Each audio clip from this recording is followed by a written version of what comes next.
നെമ്മാറ പോത്തുണ്ടി സജിത വധക്കേസിലെ വിചാരണ പൂർത്തിയായി. ഈ മാസം 14-ന് പ്രതി ചെന്താമരയ്ക്കുള്ള ശിക്ഷ കോടതി വിധിക്കും. പിന്നീട് ഈ വർഷം ജനുവരിയിൽ പരോളിലിറങ്ങി സജിതയുടെ ഭർത്താവിനെയും അമ്മയെയും വെട്ടിക്കൊലപ്പെടുത്തുകയും ചെയ്തിരുന്നു. 2019 ഓഗസ്റ്റ് മാസം 30-നാണ് പോത്തുണ്ടി ബോയൻ കോളനിയിൽ താമസിച്ചിരുന്ന അയൽവാസിയായ സജിതയെ അന്ധവിശ്വാസത്തിന്റെ പേരിൽ ചെന്താമര വെട്ടിക്കൊലപ്പെടുത്തിയത്. ആ കേസിലാണ് വിചാരണ പൂർത്തിയായത്. നിരവധി സാക്ഷികളെ വിസ്തരിച്ച കോടതി ഈ മാസം 14-ന് വിധി പറയും. കേസിൽ ചെന്താമര മാത്രമാണ് ഏകപ്രതി. കോടതിയിൽ നിന്നും മടങ്ങുമ്പോൾ ശിക്ഷയിൽ ഭയമുണ്ടോ എന്ന് ചോദിച്ചപ്പോൾ ചെന്താമരയുടെ മറുപടി ഇങ്ങനെയായിരുന്നു. 14-ാം തീയതി ജഡ്ജ്മെന്റ് ആണ്. ശിക്ഷ കിട്ടുമെന്ന് പ്രതീക്ഷിക്കുന്നു.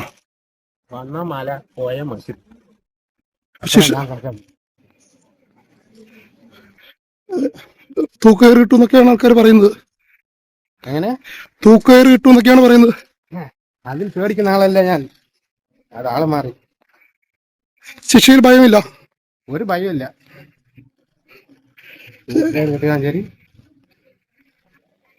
തനിക്കൊന്നും നഷ്ടപ്പെടാനില്ലെന്നും പറഞ്ഞത് പ്രവർത്തിക്കുമെന്നുമെല്ലാമാണ് ചെന്താമര മാധ്യമപ്രവർത്തകരോട് പറഞ്ഞത്. തന്റെ ജീവിതം നശിപ്പിച്ചതിന് പ്രതികാരമായാണ് മൂവരെയും കൊന്നതെന്നാണ് ചെന്താമര പോലീസിനോട് പറഞ്ഞിരുന്നത്. ഈ ചെയ്തത് ശരിയാണെന്ന് കരുതുന്നുണ്ടോ? ഇപ്പോഴും സജിതയെ കൊലപ്പെടുത്തിയത് ശരിയാണെന്ന് കരുതുന്നുണ്ടോ? പ്രതികാരം വിജയിച്ചോ? UTV news, Palakkad.